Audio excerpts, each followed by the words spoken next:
Hello everyone, आज की इस वीडियो क्लास में हम लोग देखने वाले हैं क्लास 10th मैथ का आप लोग का चैप्टर 1 का प्रश्नावली 1.1 जो है इसका फर्स्ट क्वेश्चन हम लोग सॉल्व करते हैं। ठीक है ना। तो फर्स्ट क्वेश्चन आप लोग का कहता है यहाँ पर निम्नलिखित संख्याओं का एचसीएफ ज्ञात करने के लिए यूक्लिड विभाजन एल्गोरिथम का प्रयोग कीजिए। ठीक है ना। मतलब इस दोनों संख्याओं का जो हम लोग को एचसीएफ ज्ञात करना है, इसका हम लोग ज्ञात करेंगे एचसीएफ, वो भी यूक्लिड विभाजन एल्गोरिथम से। ठीक है ना। तो चलिए हम लोग सॉल्व करते हैं। फर्स्ट क्वेश्चन 135 और 225 है, जिसे हमने यहाँ पर नोट कर लिया है।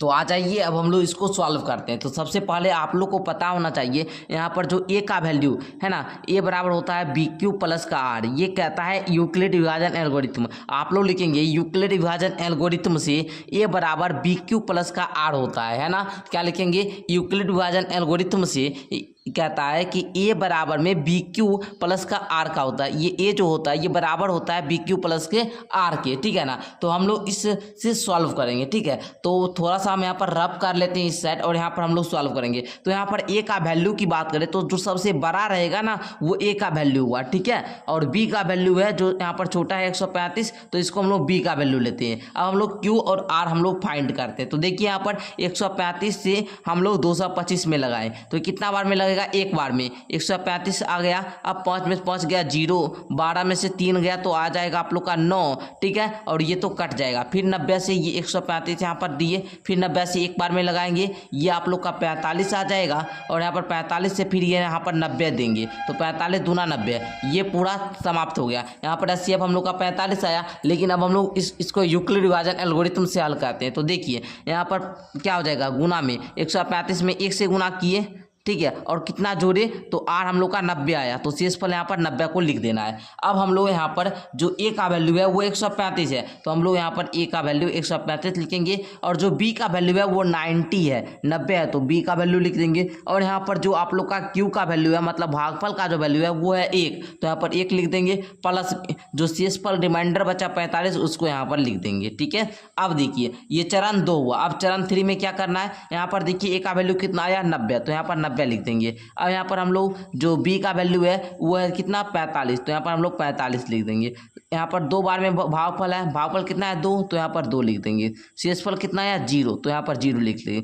जब यहाँ पर अंतिम बार में जब यहाँ पर शेषफल 0 आ जाए तो ये हम लोग का चरण समाप्त होता है। मतलब चरण 1, चरण 2, चरण 3 ये हम लोग का था जो हम लोग का जो एचसीएफ है वो फाइंड हो चुका है। लिख देंगे यहाँ पर अतः एचसीएफ कितना कितना का है 135 और 225 का।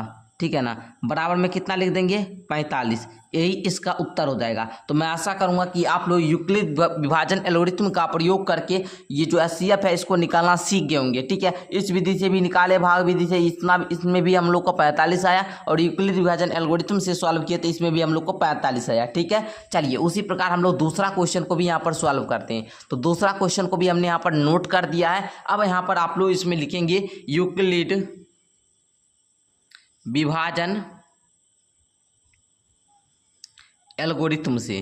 ठीक है। इस प्रकार आप लोग को यहाँ पर लिख देना है यूक्लिड विभाजन एल्गोरिथम से। यहाँ पर आप लोग लिख देंगे। उसके बाद क्या कीजिएगा, ये यूक्लिड विभाजन एल्गोरिथम कहता है ये जो होता है भैया ये बी क्यू प्लस का आर होता है ना। और यहाँ पर जो जहाँ पर 0 जो होता है ये बड़ा या बराबर होता है आर के, और इससे बड़ा होता है बी का वैल्यू। ठीक है। तो यहाँ तक आप लोग समझ गए। अब देखिए हम लोग को करना क्या है, ए का वैल्यू भाई सर यहाँ पर ये है जो बड़ा मान है वो ए का वैल्यू है 38,220 है ना। बी का वैल्यू सर 196 दिया गया है। अब हम लोग यहाँ पर थोड़ा सा रफ इधर साइड में कर लेते हैं। ठीक है। रफ कर लेते हैं 196, इसमें 38,220, इसमें हम लोग डायरेक्ट अगर 195 से लगाते हैं तो ये कट जाएगा। ठीक है। पहले एक बार में यहाँ पर दीजिए, अब 196 उतारिएगा। 12 में से 6 गया 6। ठीक है ना। यहाँ पर कितना बता 7 ना, 17 में से 9 जाएगा, 7 1 8, यहाँ पर 2 में से 1 गया जी। ठीक है 186। फिर आप लोग इसको 2 को उतारिएगा। अब 9 बार में हम लोग लगाए तो 9 बार में लगाएंगे तो 9 6 का 54 का 4, बाकी कितना आएगा 5, 9 9 में 81, 5 86 के 6, अब बचेगा कितना 8, 9 1 9 8 17। अब देखिए 12 में से 4 गया 8।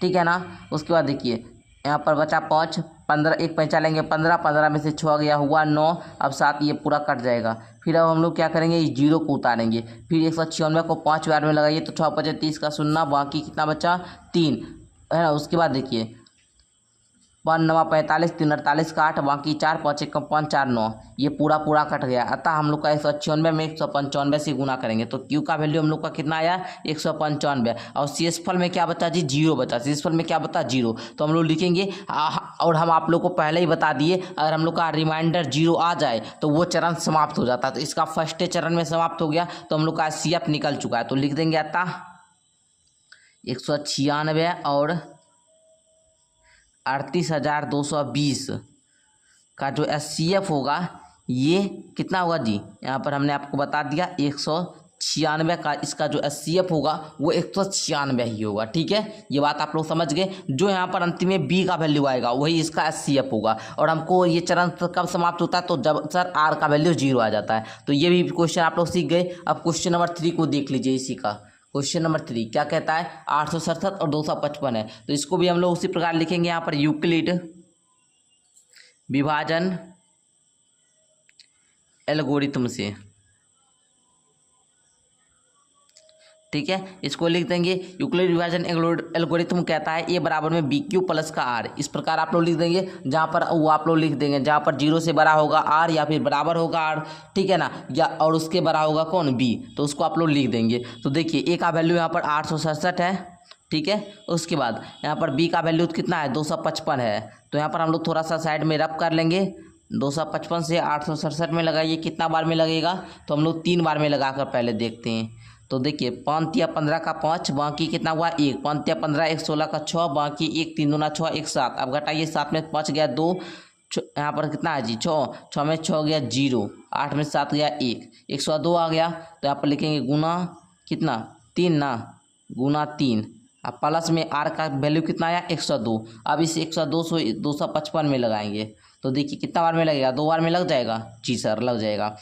क्या आ जाएगा 204। अब घटा दीजिए 5 में 4 गया 1, 5 का 5, ये तो कट जाएगा 51। अब यहाँ पर लिखेंगे दूसरा चरण में 255 है A का सर वैल्यू और 102 आया B का वैल्यू और Q का वैल्यू यहाँ पर सर 2 आया तो 2 लिख देंगे। और रिमाइंडर हम लोग का 51 बचा तो लिख देंगे प्लस 51 लिख दिए। अब हम लोग क्या करेंगे इस 51 से ये 102 को यहाँ पर लगाएंगे तो 2 बार में पूरा पूरा ये कट जाएगा, ठीक है ना, ये पूरा पूरा कट जाएगा। तो हम लोग लिखेंगे यहाँ पर 102 बराबर में 51 गुना 2 प्लस में 0। जब यहाँ पर रिमाइंडर 0 आ जाएगा तो हमारे लोग का चरण समाप्त होता है। अतः हम लोग का जो HCF है ये निकल चुका है, ठीक है। अतः HCF कितना निकला जो यहाँ पर B का वैल्यू आया अंतिम वाला में तो 51 आया। तो यही 51 आप लोग का उत्तर हो जाएगा। तो मैं आशा करूँगा कि आप लोग यहाँ पर फर्स्ट क्वेश्चन को सॉल्व करना सीख गए होंगे। अब हम लोग क्वेश्चन नंबर 2 को अगले वीडियो में सॉल्व करेंगे। हम हर वीडियो में एक एक क्वेश्चन को आप लोग को सिखाने का प्रयास करेंगे, ठीक है। तो चलिए मिलते हैं नेक्स्ट क्लास में। हम लोग का जो नेक्स्ट क्लास होगा वो इसी टाइम डेली हम लोग का जो है 7:30 में होगा, ठीक है ना। 7:30 में आप लोग जितने भी 10th के बच्चे हैं आप लोग इतना बजे मैथ का क्लास करने के लिए तैयार रहिएगा। धन्यवाद जी।